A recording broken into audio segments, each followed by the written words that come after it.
हिमाचल प्रदेश शिक्षा विभाग ने 23 सितंबर 2025 को नई परिसर प्रणाली पर अधिसूचना जारी की है। इससे पहले 29 नवंबर 2023 को क्लस्टर सिस्टम लागू किया गया था, जिसका प्राथमिक शिक्षक संघ ने विरोध किया था।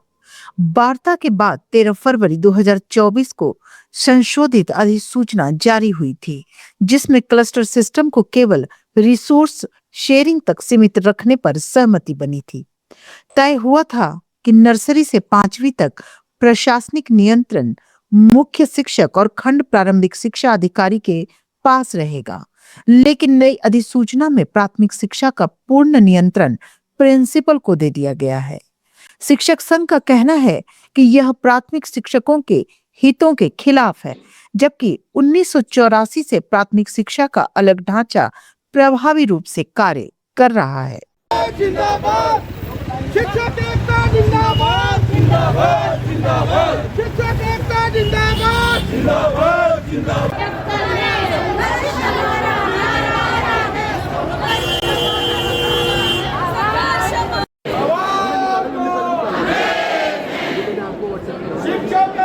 अपना अपना जो भी है वो आगे आएंगे और उसके बाद सब लोग पीछे। सभी अध्यापक साथियों से विनम्र निवेदन है वो गया तो निश्चित रूप से अब आगरा रैली नहीं होगी।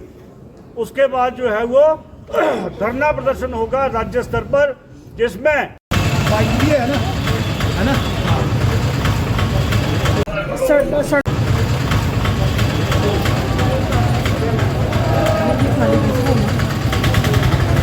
आज शिक्षक सड़कों पर उतरे हैं, क्या कुछ रहने वाला है? जी देखिए, सड़कों पे मेरी मातृशक्ति भी आई है, तो मैं बहुत दुखी हूँ इस बात से, क्योंकि महिलाएं जो हैं वो ऐसे ही अपने घर से छुट्टी वाले दिन कभी नहीं निकलती। बहुत ही हमारी मजबूरी है, हम बिल्कुल मतलब लाचार हो चुके हैं इस कॉम्प्लेक्स सिस्टम से, और जो हमारे स्कूलों में अध्यापकों की कमी चल रही है उसके चलते। तो कॉम्प्लेक्स सिस्टम से तो कोई इसमें फ़ायदा है, अगर हमारे बच्चों का फ़ायदा होता तो हमने इसका कभी भी विरोध नहीं करना था। हमारे बच्चों के लिए इसमें कोई भी फ़ायदा नहीं है, ना ही हमारे अध्यापकों के लिए है। अब हमारे अध्यापकों की इसमें जो है वो प्रमोशंस इससे प्रभावित हो रही हैं, क्योंकि जैसे सरकार तो बोल रही है कि भाई हमने promotion channel as it is रखा है, लेकिन वो सब हमारी ये समझ में नहीं आता कि एज इट इज़ रखने का, अगर मेरी प्रमोशन हो रही है और मेरी प्रशासनिक शक्तियाँ मुझे कुछ भी नहीं, मुझे एक एप्लीकेशन सैंक्शन करने की पावर नहीं है, तो मैं उन शक्तियों का क्या करूँगी? एक तो ये है कॉम्प्लेक्स सिस्टम है, और दूसरा बच्चों के लिए भी इसका कोई फ़ायदा नहीं है। जैसे हमारे अधिकतर स्कूल जो है वो एकल अध्यापक स्कूल बन चुके हैं, तो उसमें अध्यापकों की नियुक्तियाँ नहीं कर रहे हैं, और ये कहा जा रहा है कि कॉम्प्लेक्स से जो है वो हम अध्यापक जो है पूरे करेंगे, लेकिन ऐसा कहीं पे भी ज़मीनी स्तर पे ये चीज़ है ही नहीं। ज़मीनी स्तर पे बिल्कुल जो मेरे जो प्राइमरी स्कूल हैं तो वो तो उनको मैं ही चला रही हूँ, तो वो हमारी बड़ी दिक्कत आ रही है। और मेरा तो माननीय मुख्यमंत्री जी से यही निवेदन है, अध्यापक जो है हर स्कूल में 2 अध्यापक तो कम से कम होने चाहिए, चाहे वो जितनी भी स्ट्रेंथ हो। और जो अगर RMP रूल में कोई परिवर्तन कर रहे हैं, जैसे जो हमारा RTA right to education act है, वो ये बोलता है कि हर स्कूल में 2 अध्यापक होने ही चाहिए, स्ट्रेंथ चाहे वहाँ जितनी भी हो। तो अगर वो इसमें कुछ बदलाव कर रहे हैं तो उन्हें जो है अध्यापकों को जो है अपने उसमें लेना चाहिए, उसमें शामिल करना चाहिए, हमारे से भी पूछना चाहिए, क्योंकि हम लोगों की भी अब जॉब जो 35-35 साल की होगी, हमने ग्राउंड पे काम किया है, तो हमें इस विभाग का हमें पता है कि भाई इसके क्या बच्चों के लिए अच्छा हो सकता है, क्या बच्चों के हित में हो सकता है, क्या हित में नहीं हो सकता।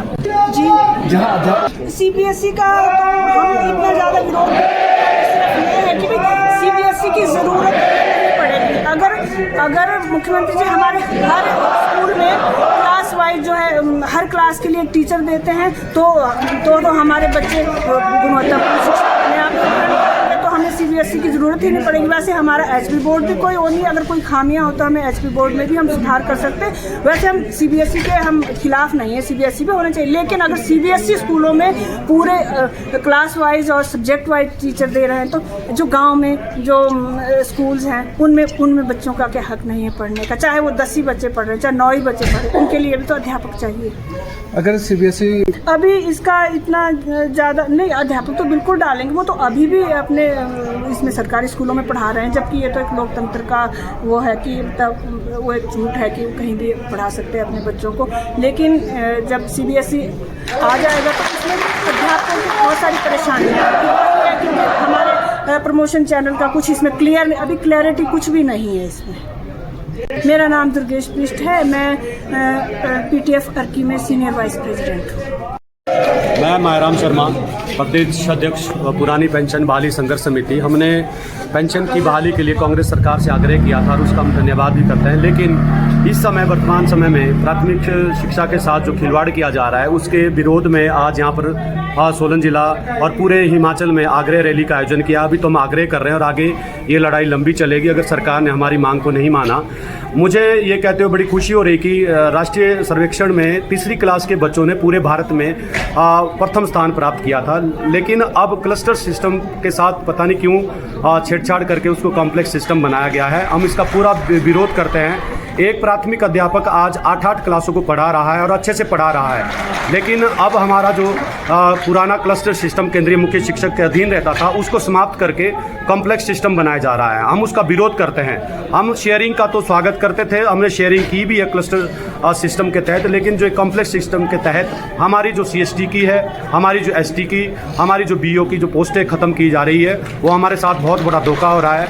हमारे को आश्वासन दिया था शिक्षा मंत्री जी ने और माननीय मुख्यमंत्री जी ने कि आपके सिस्टम के साथ ही छेड़छाड़ नहीं की जाएगी, लेकिन अभी जो ये कॉम्प्लेक्स सिस्टम चला है और पूरा हिमाचल प्रदेश का प्राथमिक शिक्षक इसका विरोध कर रहा है। हमें ये समझ नहीं आ रहा है कि कॉम्प्लेक्स सिस्टम की जरूरत क्यों पड़ी है जब पहले ही क्लस्टर सिस्टम के तहत CST के अधीन बहुत सारे प्राथमिक अध्यापक बड़ा सराहनीय कार्य कर रहे हैं। सरकार जो सीबीएसई में उसका तो हम स्वागत करते हैं CBSE का, लेकिन वहाँ पर भी हमें ये देखने को मिला है कि ST की पोस्ट वहाँ पर ख़त्म की गई है, CST की पोस्ट का वहाँ पर कोई प्रावधान नहीं है। तो हम चाहते हैं कि वहाँ पे भी अगर क्लस्टर जो CBSE स्कूल बनाने तो वहाँ पे भी CST की ST की पोस्ट दी जाए, वहाँ पर सिर्फ JBT को ही रखा गया है। तो ये भी हमारे साथ एक बहुत बड़ा धोखा है कि वहाँ पर CST और ST की पोस्टों को ख़त्म किया जा रहा है। ये तो आगे रैली है क्योंकि सरकार ने जो कॉन्ट्रैक्ट सिस्टम लागू किया है और हमारे जो प्राइमरी शिक्षक के लिए जो हमारी प्रमोशन होती है ST CST BO उनकी शक्तियाँ जो है वो इससे छीनने का पूरा खतरा है या छीन चुकी है। तकरीबन BO के पास केवल एक DDO पावर रह गई है, बाकी सारी शक्तियाँ प्रिंसिपल को जा चुकी है। और भविष्य में क्योंकि ये जो सिस्टम लागू हुआ था इसके पीछे एक हमारे पूर्वजों का बहुत गहरा संघर्ष है और उन्होंने ये बात रखी कि प्राइमरी टीचर जो पहले BA कॉम्प्लेक्स इकट्ठा ही था 84 से पहले, और उसके बाद जो है क्या होता था कि हाई स्कूल में अगर यदि हमारा JBT शिक्षक पोस्टेड होता था और उसे सबसे पहले क्या करते थे हेडमास्टर लोग कि ऊपर की क्लासें जो है वो डिस्टर्ब नहीं होनी चाहिए, प्राइमरी क्लासों को इग्नोर मारते। इससे क्या हुआ कि हमारी प्राइमरी शिक्षा जो है उसका स्तर नहीं सुधरा। और आप देखो कि 84 से पहले हम कहाँ थे और आज हम इंडिया में नंबर 1 नहीं तो नंबर 2 या 3 पे तो है ही। और आपने देखा होगा कि पीछे जो सर्वे हुआ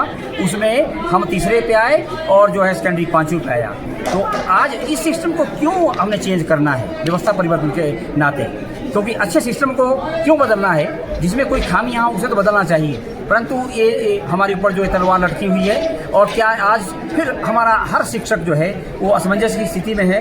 और जब से CBSE लागू हुआ उससे जो है वहाँ हमारे CST की पोस्टें 135 स्कूल हिमाचल में लागू हुए, तकरीबन 135 स्कूलों में हमारे CST की पोस्टें हैं। उसका कोई ST कई जगह ST की है, तो उसमें कोई जिगर नहीं है किया हुआ कि ST CST वहाँ रहेंगे, तो सीधी वो पोस्टें हमारी खत्म हो रही है। इसलिए हमने आज ये आग्रह रैली निकाली है कि सरकार इस पर विचार करे कि हमारे जो वहाँ पर ST CST होंगे और क्या वहाँ ढांचा होगा जो हमारी प्राइमरी शिक्षक का जो प्रमोशन चल रहा था वो बरकरार रहेगा।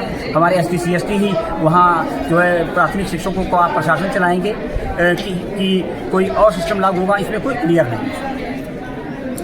PTF कैशी नालागढ़, जैसा ही क्लस्टर सिस्टम लागू हुआ है, क्लस्टर सिस्टम में ये बहाना देते हैं NEP का 2020 में जो लागू हुई है, लेकिन 2020 में NEP के अध्याय 2 में 2 से लेकर 4 तक कहीं भी ऐसा नहीं लिखा है कि आपकी अध्यापकों की जो शक्ति है वो छीनी जाएगी।